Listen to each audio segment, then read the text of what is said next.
So today's conversation is about the importance of thinking big and how to do it, right? This is one of those topics that I think is indispensable for all entrepreneurs. And in fact, I think it's something that somebody who's thinking about going into business should contemplate well in advance of getting into business and well in advance of deciding what business to get into, right? So let's talk about it a little bit. So what exactly does that mean, right? Thinking big. And I'll just use just a couple of examples, right? Just for the sake of conversation to make it easy.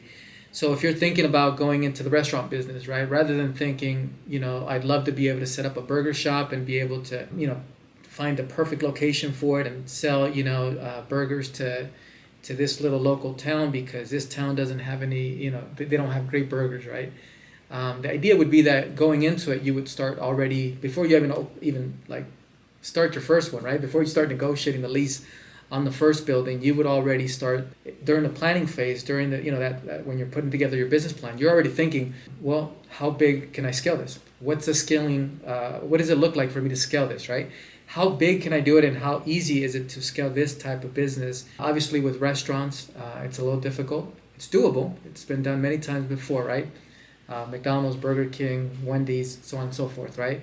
So, but that's an example, right, of thinking big. So rather than just thinking about this one restaurant in this town right here and how that's gonna be a home run, think how many of these can I build? How quickly can I grow this to where I have 20, 30, 40, 50 of these across multiple cities, multiple states, and that type of thing, right? So the same thing with if you're going into real estate, right? If you're thinking about going into commercial real estate and or residential real estate, but in this case, let's just use commercial real estate. Instead of thinking, how many apartments can I sell by myself, right? How many of those can I sell within a 12-month period? And you start breaking it down. Well, due diligence is usually about this long. It takes about this long to kind of develop a relationship with the lead and so on and so forth. Instead of doing that, what you do is you start thinking in terms of teams, right? So what's the process look like? What would be the first person that I would have to hire in order for me to really scale this, right? What would be the next person I would have to hire to really scale this? And I think that's important going into it, right? Going into it before you really hit the ground running, to start thinking where you're going to be, who's going to be your first hire, second hire, third hire, and then the systems that you'll be using, right? Because systems are important as well to be able to grow this to where instead of closing 3 or 4 large deals per year, maybe you're doing 12, 15, maybe 20 of these, right? Because there's some synergy that comes from working with several people. So I think that's another example, right? So that, anyways, that's what I'm referring to when I say thinking big, right? Whatever it is you're going into, think 5 years out, 10 years out. Think huge, think massive. Don't think millions, think tens of millions, hundreds of millions of dollars in revenue and what it's going to take to get to there. So now as far as how to do that, right? How to get your mind, kind of train your mind to get into that mindset, and how to make it to where, because we all have limiting beliefs, right? Somebody, for example, who's starting out say a real estate business, right? Let's use the commercial example. And they're thinking about, let's say they're thinking about developing a storage facility. It would be real easy for somebody to get stuck in the weeds, right? To just get stuck in the nuances and all the little details of what it's going to take to get one storage facility up and running, and they get bogged down by that, right? And that seems overwhelming. And it's a limiting belief, right? Because if you ask them, do you see yourself owning 10 of these? A lot of people would just automatically, just kind of laugh and maybe say yes, but with a lot of hesitation, right? With a lot of reservations. But I think the trick to overcoming some of those, limiting beliefs is there's a number of things, right? Books are incredibly important. In fact, there's a book that I highly recommend, and I've read that book multiple times throughout the years, and it's called The Magic of Believing Big, or The Magic of Thinking Big.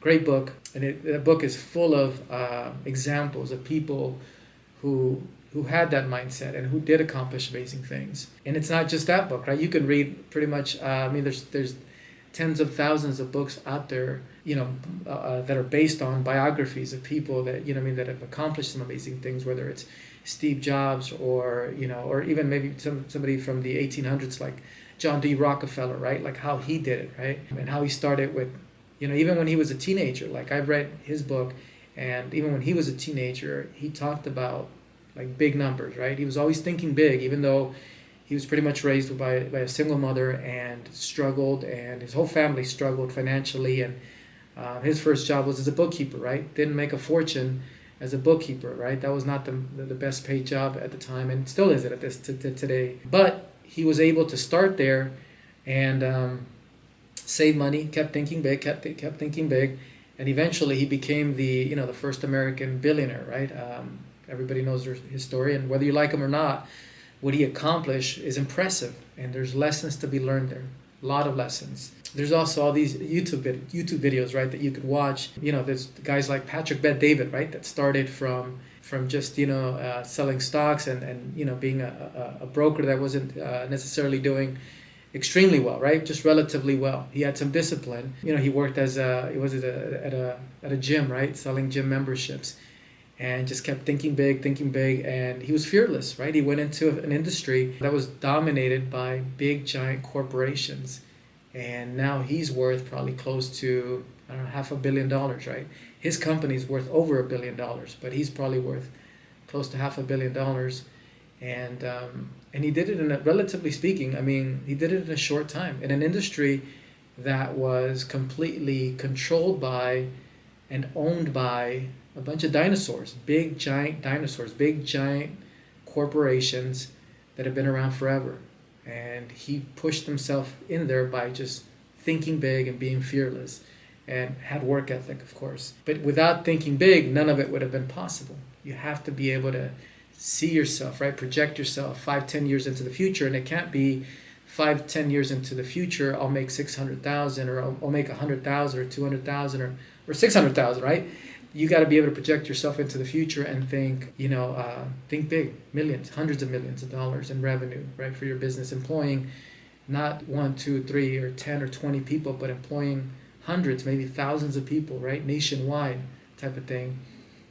So that's how you do it, right? It's by reading the biographies, listening to the biographies, the YouTube videos by guys like, Patrick Bet-David, Alex Hormozi, and so on and so forth. Right? There's a bunch of examples like that. Gary Vee, pretty amazing what he's accomplished. And then I'd like to go ahead and bring that home and give you kind of a couple of examples of how we've applied that here at 501k. So when we started, right, we were doing commercial real estate, we were doing transactions, we were working with a realtor, and anyways, the point is that we were doing wholesaling as well.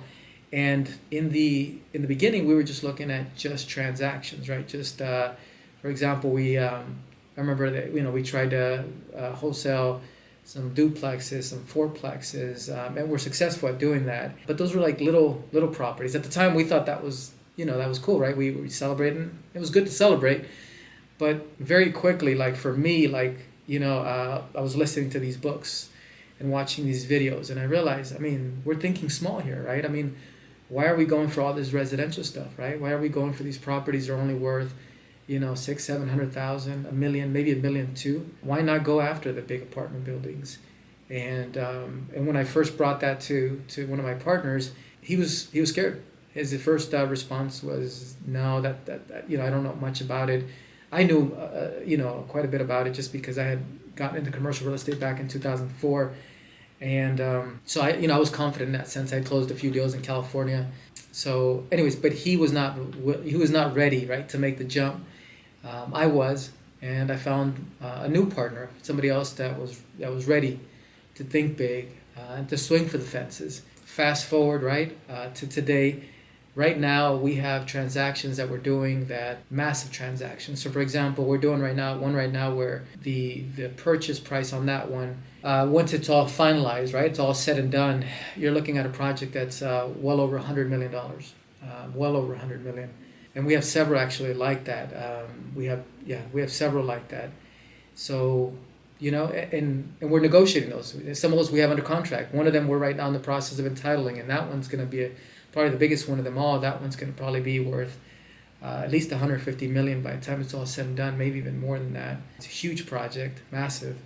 But then we have some other ones that are a little bit smaller, but I say a little smaller, they're still like $120, $140 million, when the projects are fully finished. So anyways, and it was because we were fearless, right? We saw the opportunities and we said, well, there's a lot of meat on that bone. Let's see if we can find somebody who's interested, right? And there's tons of people out there. No matter what's going on in the economy, there's always money out there.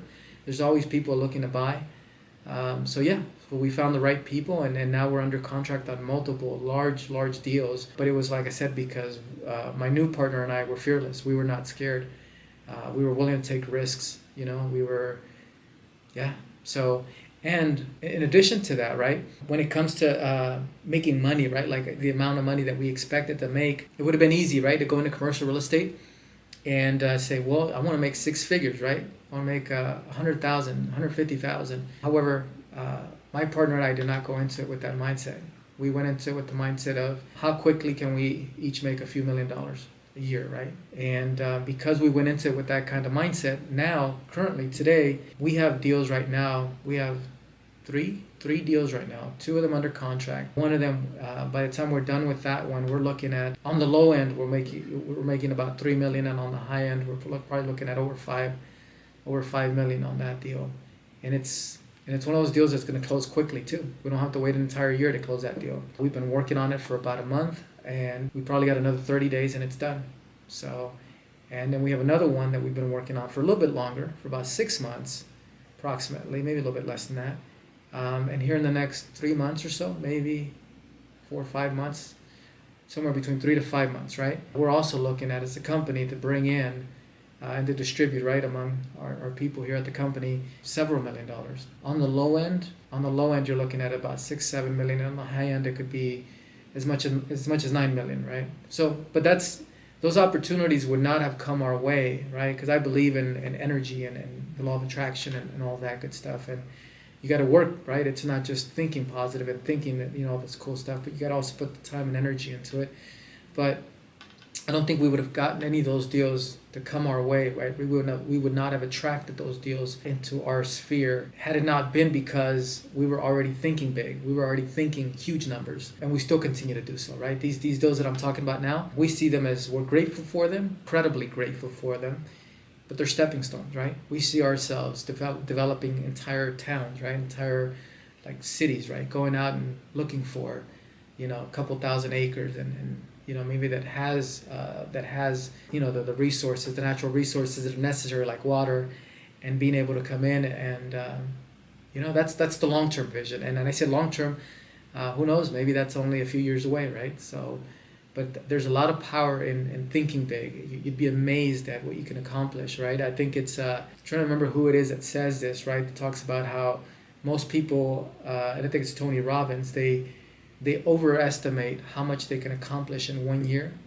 but they underestimate how much they can accomplish in 10 years. And if you give that some serious thought, you see how profound that is. And that's Tony Robbins. So So anyways, we have some amazing goals. I think it's important. I think you should start working on that. And even if you're having a hard time believing it now, just keep working on it. Keep thinking big.